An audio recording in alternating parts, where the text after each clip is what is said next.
Welcome to Negotiation with Alice, your negotiation podcast. Everything that you do where you need to get on the same page with someone else is a negotiation. So whether you have to negotiate a contract with someone, or you simply need your boss to sign off on that program that you'd like to implement, or you want to figure out how to rebalance the chore structure in your home, or talk about what vacation you want to go on. All of these things are negotiations. So in my podcast, we go over both personal and professional conversations, which all are considered negotiation, and I will give you tips on how to come out ahead. Welcome to the show. Welcome, listeners, to another episode of Negotiation with Alice.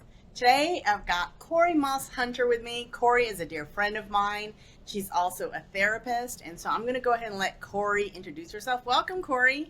Thank you. It's so great to be here, Alice. I'm Corri Moss-Hunter, licensed marriage family therapist, practicing psychotherapy in California with California residents as well as in Indiana.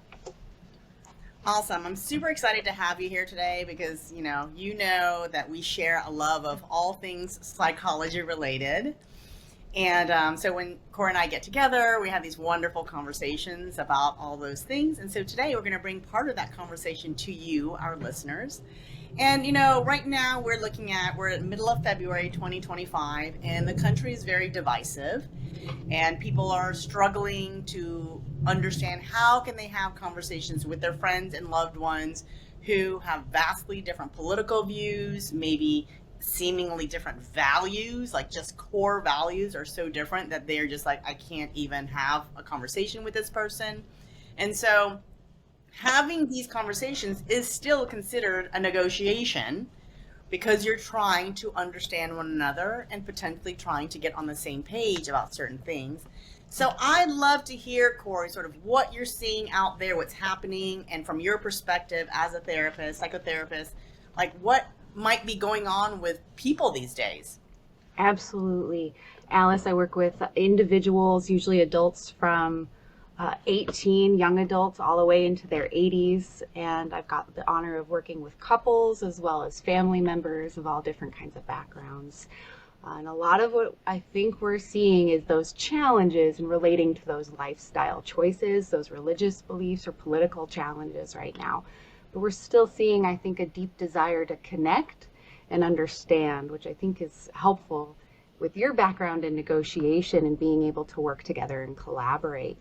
I'm excited to talk about some of the psychology that people might be bringing to the table, because with these kind of responses that we may be seeing from our loved ones, they can be difficult to sit through when people have very strong reactions, especially if we ourselves are feeling burnt out or tapped for resources.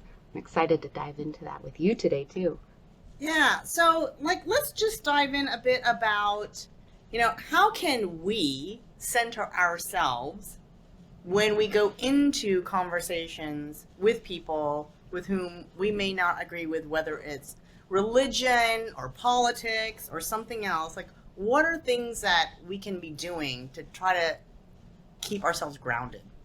Some of the best research supports, think of them like the 4 S's: the ability to deal with the situation, yourself, your support, and your strategies.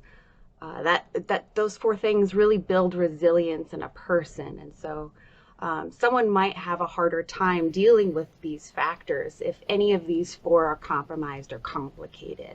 Knowing yourself is really important, and now is a great time to really sit with some time to think about what are those important life values for you. Are you researching? Are you supporting causes that you believe in? Are you participating in your community, or are you focusing maybe more on that issue of self or support? How are you taking care of your friends, your family? How are you using your hobbies? Are they providing you joy? And that's, I think, where a therapist really comes in, because if any of these 4 things get shaken or are consistently challenging the idea of self-support, the situation, and the strategies, a therapist can help you go through some of the history, the triggers, the stuff that might need some logical support or some rationale. So what I'm hearing you say is that if someone is not taking good care of themselves, if they're not making sure that they're getting the rest that they need, that the healthy foods, the community, that sort of thing, then they're not going to be equipped emotionally to have some of these difficult conversations when and if they come up. Is that right? It definitely makes the resilience piece harder. If you're taking care of those basic needs, it makes it easier emotionally to deal with some of the other challenges or the difficulty in support. Some people may not get to choose their family members, right? Who they are born with, who their siblings are, and the lifestyle choices that those friends and families make. But if you're taking care of yourself or you're in a better situation, those challenges that arise in other areas are easier to cope with. Now, what happens if, like, let's say I go to a dinner party and I'm there with a bunch of friends and someone suddenly starts saying some kind of political thing that I find super offensive and I get really, really triggered and upset?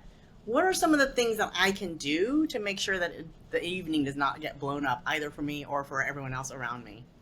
Alice, I think you're amazing for acknowledging that you can label that feeling. If you already notice you're triggered, that's a great opportunity to clue into your body and wonder, be curious, be gentle with yourself. Where is this response coming from?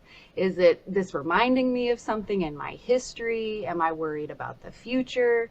Did I wake up on the wrong side of the bed? Be curious about where that feeling is coming from and what it might be trying to tell you in that moment. Because I think sometimes you're right, Alice. When you're at a dinner party and someone says something politically inflammatory or triggering, that rises something in your body. So being able to clue into that feeling with curiosity and sensitivity is an important first step. And would you suggest that the person respond or that we just hold back from responding? Well, I guess in some cases it will depend. If you're confident in yourself, you've got good support, if you've been great with your self-care, now may be the opportunity for you to be more assertive and advocate for those feelings. Saying something like, I'm not sure what you mean to say by that, is a curious response. If they're able to be curious and calm and want to be open to the conversation, that's an important component. If someone might not be taking care of their idea of self very well or might not have that social support, it may not be a good time to start picking at it in the moment, in real time. So if you're able to take a breath and reflect, ground yourself in your body, your brain can only focus on so many things at once. And one of the calming strategies that I like to provide is to use your senses. Find a different object in the room for every color in the rainbow. So if you see a red book, you can't do an orange book next. And you should be able to do these things usually pretty quickly in the moment. It'll buy you maybe 2 minutes of time to breathe and shift focus. But I find if you're able to distract your brain just a little bit with these grounding senses, what are 2 sounds you can hear? Do you have something tactile that you can feel? Something like the seam on your jacket, or maybe you wear a bracelet. Go ahead and tighten your bracelet or adjust it. These sort of sensory items cue you to be in your body and allow you to feel safe and create space for you to either get space or open up more authentically. I love that. I love that because, I work in my mediations when people are getting upset, and to be able to have those kind of tools where you're trying to decrease your emotional response by focusing a little bit more on your cognitive side, right? To say, like, let's look at these different colors. Because if you can't get out of your emotional, part of the brain, then you actually will not succeed at finding the different colors of the object, because you can't even think, right? I've been in places where I've been so angry, all I see is red. Right. And I'm like, I don't see any color. I can't focus on any color. And so clearly that would be a signal to myself, hey, I need to take a time out, because right now I am not in any way, shape, or form able to respond in a rational or calm manner. I think that's a beautiful thing, to be able to come to it with the goal of connecting, to be able to be calm and constructive. I'm not sure that's the goal that everyone has in these sort of reactive states. I think you're right. When people lose focus, I can't even find a color or an object. I can't even think. They get into that sensory overwhelm. You can see it in people's bodies, right? They tighten up. Their eyes start darting around the room. You might notice their breathing patterns change, or they clench their fists. These are all signals, body signals, that the person is under stress and may not be thinking clearly. If someone is triggered, they may already be in that fight or flight state where they're not able to connect with that longitudinal thought, that consequence rationale that often comes with being able to think clearly. That part gets shut out of the survival brain when they're activated. Now, I want to just ask you a question, Corri, regarding how a lot of the talk on both sides of the political spectrum seem very vitriolic. And so when people are putting each other down or they're saying like really mean things, like what is that doing? Like, what are we doing to each other when we show up with that kind of messaging that, you know, you're evil or you're bad or you're stupid, you're an idiot? Like sort of what happens to us when we receive that kind of messaging when we are trying to communicate our ideas to someone else? Ooh, you're talking about some of the ways that we can connect with people and influence change or focus on this sense of resilience and positivity and hope. I think some of the interesting studies about how people respond or react to challenges give really great insight.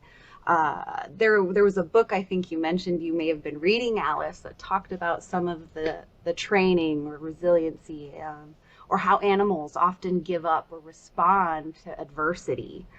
Um, Feel Yeah, free the to. book is the book is called Misbelief by Dan Ariely, and I'm in the middle of reading it. It's absolutely fascinating because it talks about like basically social psychology, how the things that are happening in our brains are affecting how we act out in society, and then how that there's like a cycle, right? That's reinforcing itself. There are And so many psychological biases and processes for how we learn and relate to human beings in our world, and each other and ourselves. Being aware of how the brain takes these messages in or how these messages perpetuate different challenges in our life is really important work. And it's beautiful that I think there are books out there willing to help people explore some of that with things like social biases, social loafing. There are some cases like in Kitty Genevieve's where people can witness horrible, aggressive or violent acts, even as passerbys, and in some of those cases walk by and say, well, I don't want to get involved. I don't want it to be my problem. Someone else must have already called this in if they've witnessed a car accident. So there are all of these challenges to ways that our brain automatically operates or tries to keep us safe. In my experience and working with police officers, dealing with some of these automatic biases can sometimes mean the difference between coming home at the end of a shift. If you have to do a sweep, how do you keep yourself safe while your brain is hyper focusing on the middle of your vision to make sure that you don't miss the peripherals? Your yeah, brain fires so quickly, it doesn't always have an opportunity to include that rational part of your brain in the thought process and the behavior process. yeah, so many things are happening at once. And so I think that when people get attacked or they're feeling like they're being attacked, I'm going to guess, and you can let me know, Corri, that like their amygdala is going to get activated. They're going to go into fight, flight, or freeze. So that either will just say, not talking to you, not having this conversation, which is the freeze method, or they just aggressively start fighting and saying like, this is what I think and you're totally wrong, Mm-hmm. right? Or just walking away, maybe. Right. I think looking at some of those things in a behavioral lens, with my background as a behaviorist and really supports this kind of a clinical modality, is that behavior usually happens for four reasons. One, because it's self-stimulating. So you can cry because it helps you feel better. Sometimes you're frustrated, so you scream. And these things just automatically serve a function. They help you feel good. It might serve a function of access. I want to go buy this thing. I have to work X hours. So that's why I work is behavior, and then I get access to the thing that I want. It might be for attention, right? Babies often cry for this kind of attention. You might see it as they get older, they start acting out for negative attention, because attention is still attention. And then the last function of behavior is self-stimming, self-serving. Access, tangibles, stimming, and self-serving. I want to make sure that I have that right, Alice. But the idea here is that behaviors don't happen in a vacuum. Access, sensory, attention, escape, and avoidance, right? Like kids might scream or cry or say no when they want to avoid something, and that's the behavior itself. So between those four, if someone's in fight or flight and they're finally just being rude and hurtful, they may be coming to the table with the pattern of I'm not safe, I don't feel supported, and I'm just guessing at what could be at play here behind their eyes or behind the behavior. And sometimes it's a long history that is a culmination into that singular event. Being able to understand what drives that behavior is really helpful for trying to connect with the human on the other side with the end goal of hope and resilience and communication. So let's talk about like the connection, the human connection, right? And as much as humans want to connect, sometimes people find it difficult, and they find it even more difficult with loved ones if they feel like they're on, very different belief systems, value systems, that sort of thing. So from your perspective, Corri, what can people do to try to connect more if they find that they're amongst family members, loved ones, or friends where it seems as if the value systems are not the same? We're gonna just assume, for the sake of conversation, that the self is safe, right? These are generally people that you can be around and hold on to yourself. And you may have very different polarizing views, but we're also just going to take the chaos of psychotherapy out of it and focus on the connection piece. Yes. To be able to be curious, ground yourself. Can you engage your senses? Are you showing up with good intent? Because oftentimes we don't change minds with vinegar. And sometimes people do, I think, need to hear some hard, difficult conversations, as long as, again, the self is safe. These are constructive conversations that you can ground yourself. You don't have to resort to violence or hurting each other. Maybe you can share some of the examples that you see in negotiation, Alice, right? You're at a dinner party.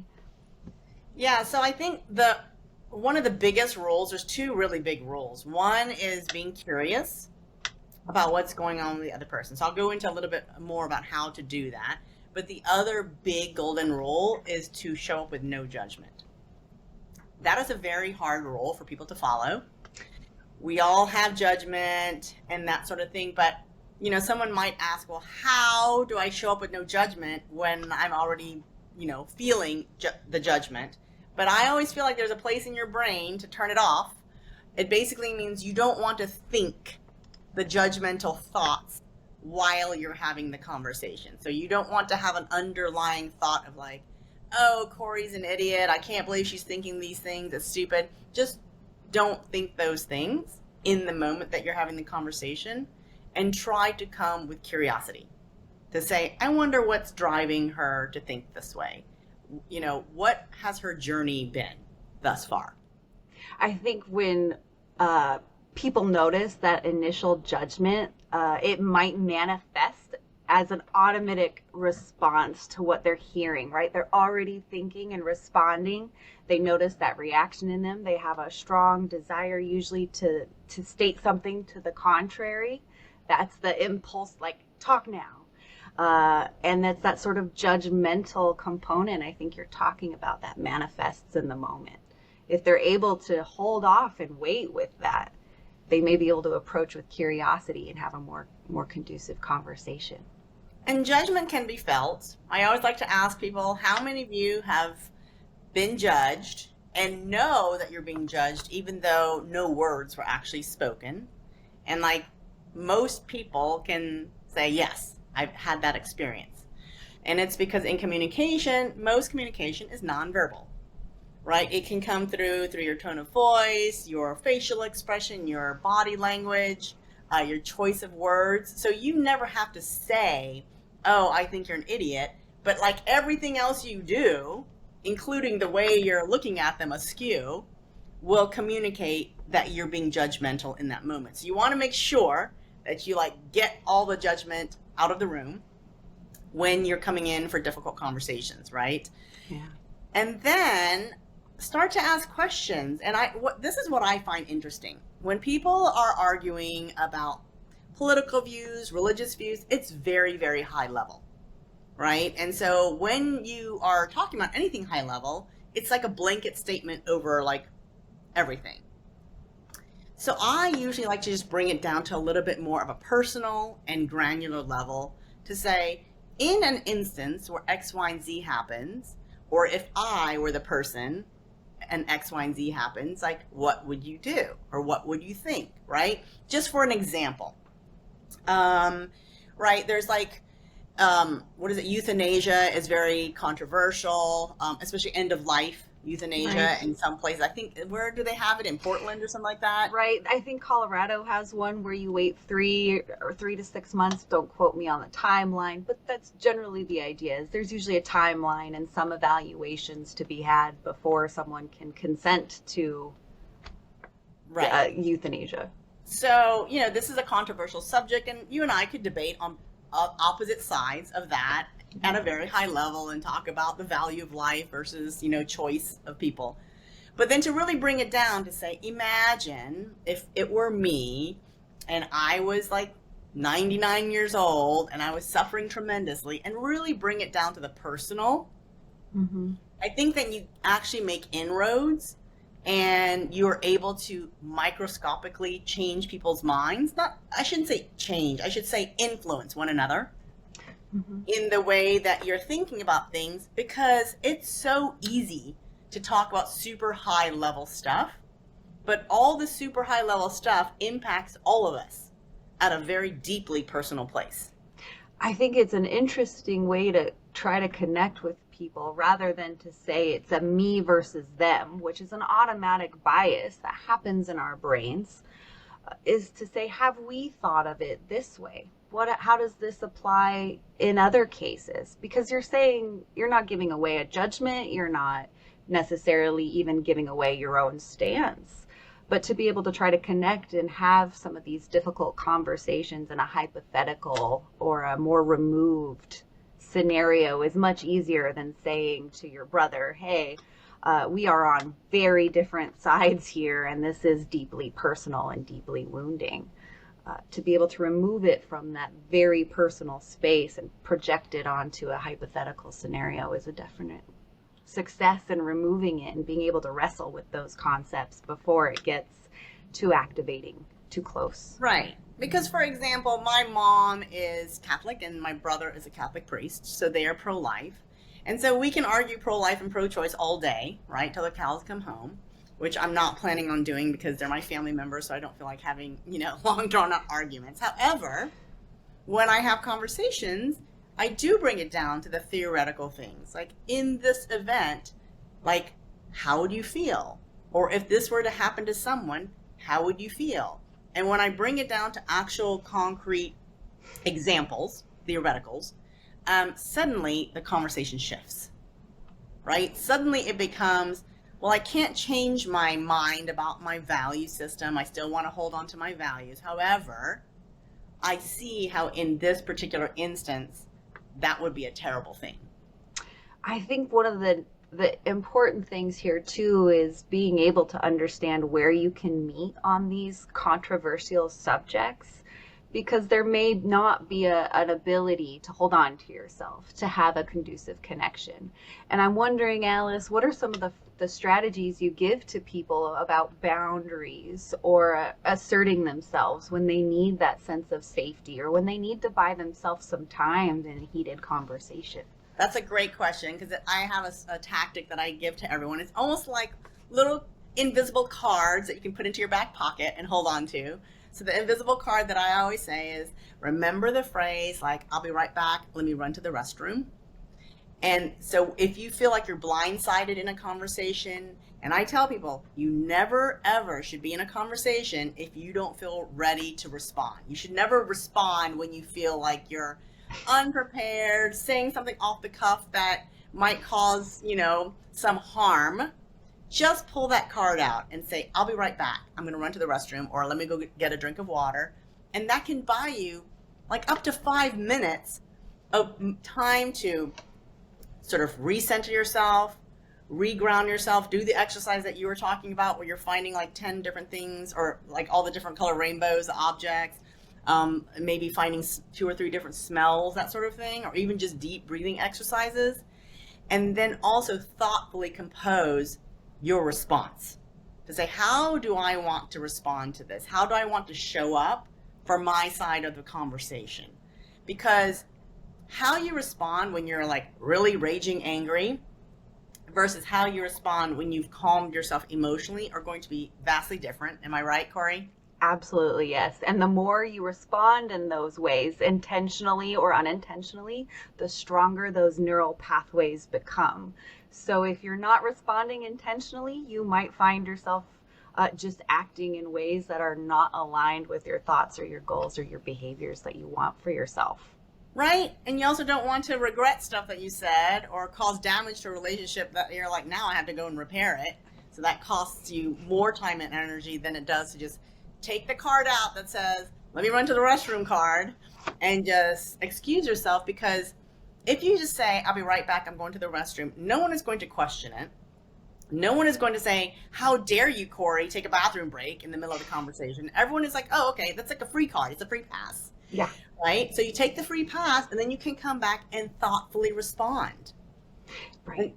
Right? I find that asking people clarifying questions, help me understand, what do you mean by that? Can you explain it to me further? Can you give me a better understanding? Right? These are all really non-judgmental ways to try to open the conversation to what's going on right behind the automatic response, right behind the reductionist sentence or demand or surprising political statement that have just come out of this person's mouth.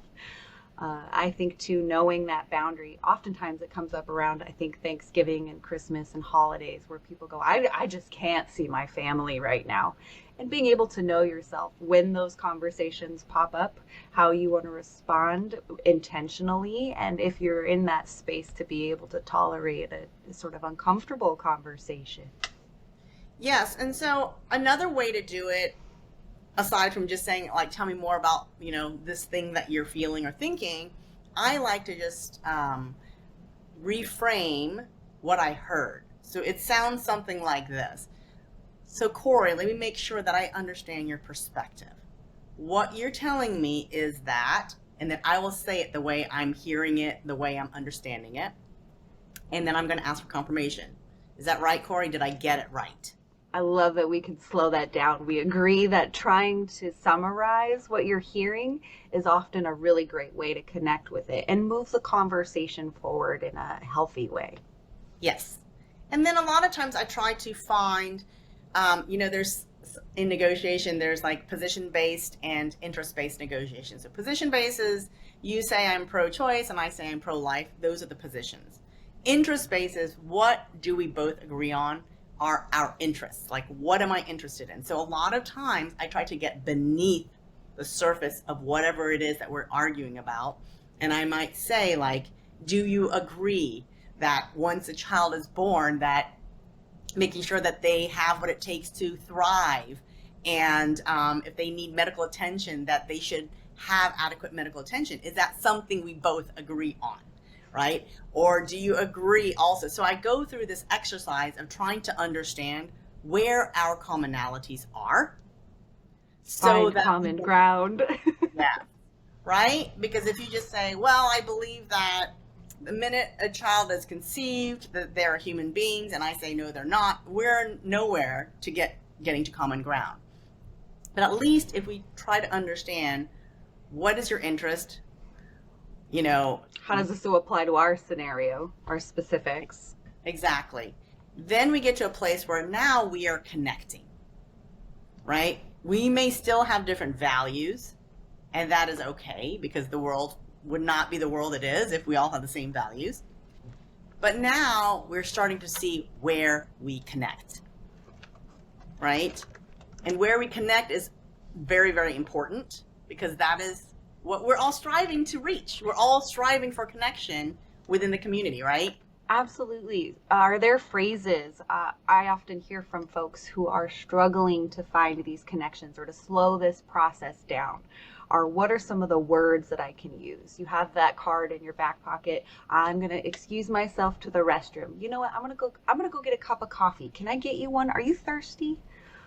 Right. Finding that's a really great way to find that common ground. As you're establishing a connection, we can continue working. We can take breaks. I respect our time here. Those all convey a message that I value what you have to say and I want to take this seriously, but I also want to respond thoughtfully. Exactly. We should come up with a little deck of cards, Corri, where we have all the little phrases that people can just pick one out and they can just use it so that they can like maintain. We should call it maintaining the peace card. So yeah, and so I want to just also talk about so if we're having conversations and difficult conversations, and you're in the middle of one, you're starting to get heated. And so, number one, we talk about you can excuse yourself at any point in time. You can reground yourself. What are some other things that you can do when you come back into the conversation from a psychotherapist point of view? Right. For being curious, for being able to make sure that you're on the same page and you're accurately reflecting and hearing the words, that you agree on what's being said. Some really great things to do is assert those boundaries. I'm not sure we're going to change each other's minds, but I enjoy hearing your perspective. It's important for me that we can connect and continue difficult conversations, right? I value what we have, ideally, that this is where you're at in this situation. I value what you have, and that's why we're able to wrestle with this difficult concept. So I love that. I'm glad you brought that up, because number one, make sure that you're following your own role of being respectful so that you can put the boundary in for the other person. Because if you're not being disrespectful or you're not being respectful, it's difficult to like set the boundary. But if you've been respectful thus far, and then the other person comes in and is disrespectful or puts you down or says, like people like you are like stupid and you don't know what you're talking about, you can set the boundary, like you said, to say, hey, I really respect what you have to say. Let's make sure that our language reflects respect for one another, even though we have differing points of view, right? Or that both of our points of view have a place to exist. There's enough space for both of our points of view. Let's continue to have a civil discourse without putting one another down. Can you agree to that? Right. And ask, right? Make that ask. Because if people say yes to something, they're more likely to abide by it than if it is imposed. Right? It's exciting to make people show up and to make sure that you're on the same page moving forward together is great. If you're getting those signals that they're threatened, they might be saying hurtful things, they're activated, you may not be able to have that rational conversation that you are seeking.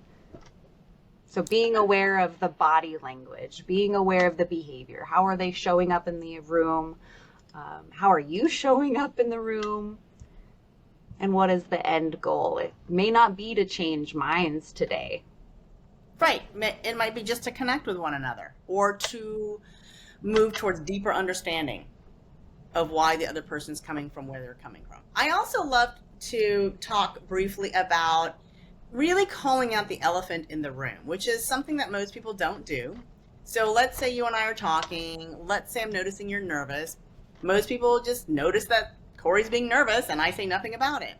I always think it's a fabulous thing to create the space and the safety to say, hey, Corri, I'm really enjoying our conversation, but I'm noticing, like, I'm sensing some nervous energy from you. Are you okay? Or I'm sensing that you're frustrated with me Do you still want to continue to have the conversation, or should I adjust something to make you more comfortable? Like, you want to call out the things that you are sensing emotionally from the other person, because if you ignore it, you're ignoring a ton of nonverbal communication happening. I like to frame it as a when statement. When is the WWIN. When I see, when I hear, right? I see your body language is shifted. You don't seem as comfortable participating. I just want to make sure that you're okay.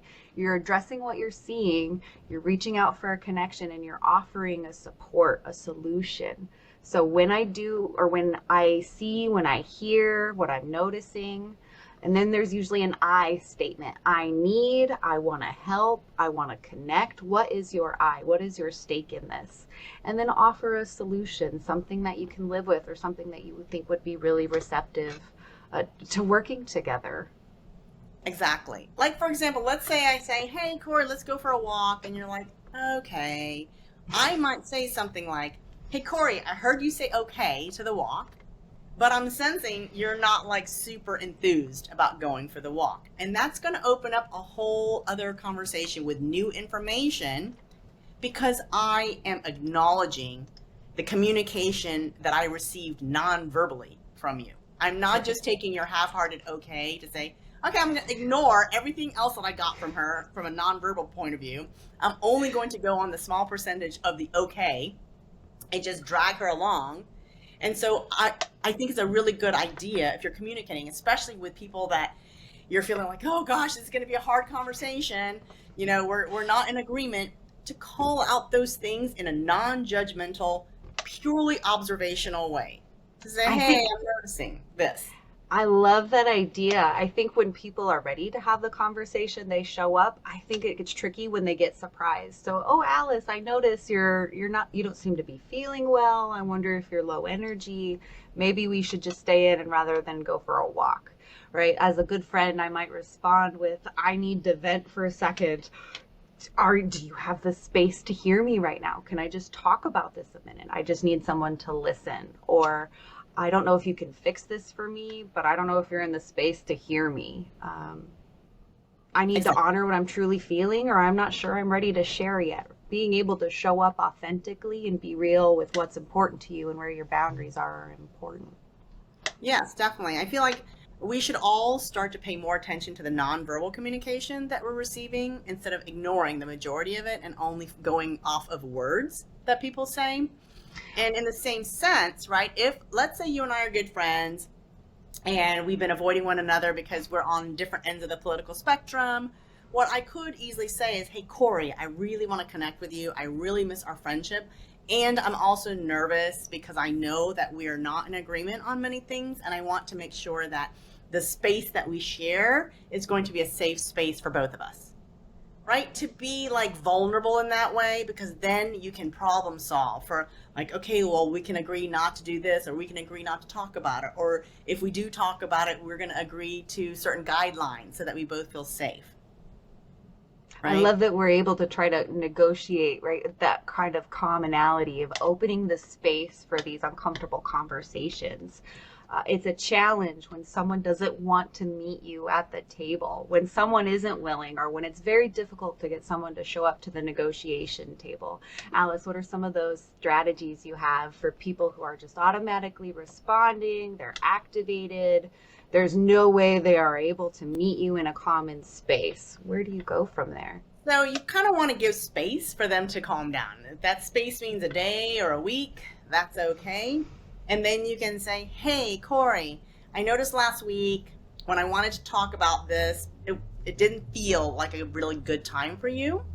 Is there another time? So you want to kind of plan it, because then you, the person I'm asking, can make mental determination as when you will feel ready to have that conversation. It's not fair for me to say, hey, Corey, like, I just want to launch into this conversation with you right now. I don't care what you're doing. I have no idea what mental space you're in at the moment, but I'm going to tell you that that was wrong, how you treated me last week, and just go immediately.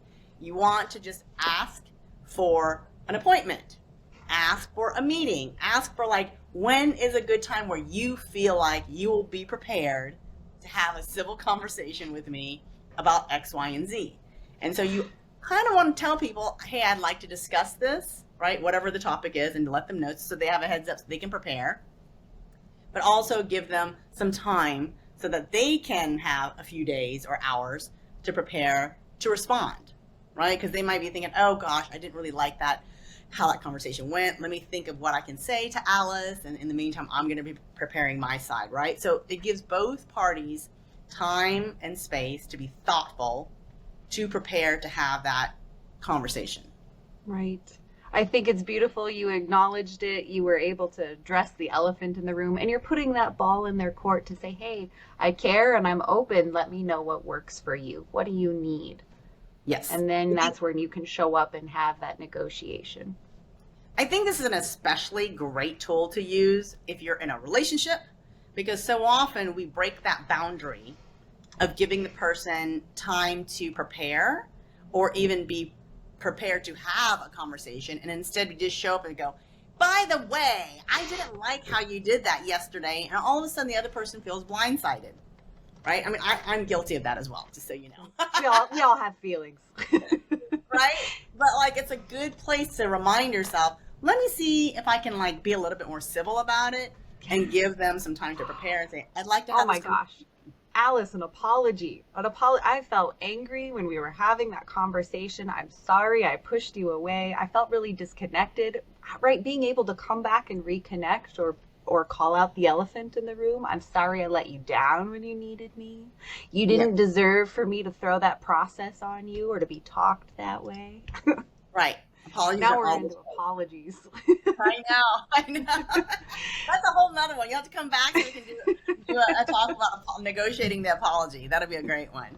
So Corri, thank you so much for showing up today. And if people want to get in touch with you, if they want to work with you, how can they reach you? Absolutely. Usually my email or my direct phone line is the best way to reach me, ecorrimoss@gmail.com. And I assume we can put our phone number here in the chat for information or in the info section. And I really enjoy working with people, being able to understand yourself, what's going on in your own brain, let alone in somebody else's brain, can be really challenging and daunting, especially when you've put in all of these good faith efforts. You're using the breaks, you're talking respectfully, you keep showing up, but sometimes people show up to a flower shop expecting tools and continually get disappointed. That might be a time to consider a therapist or an expert negotiator like Alice. Awesome. Yeah, so please reach out to Corri if you have any therapy needs. She's fabulous. And I believe you also work with trauma, right? Is that right? I am trained in EMDR, eye movement desensitization and reprocessing therapy, which can sometimes help people who feel like they're stuck in those trigger patterns process faster than traditional talk therapy. So I've loved the work that I've been able to do from both sides of the chair, and I appreciate you having space for me today, Alice. Wonderful. Thank you so much, Corri, and thank you listeners for joining us once again on another episode of Negotiation with Alice.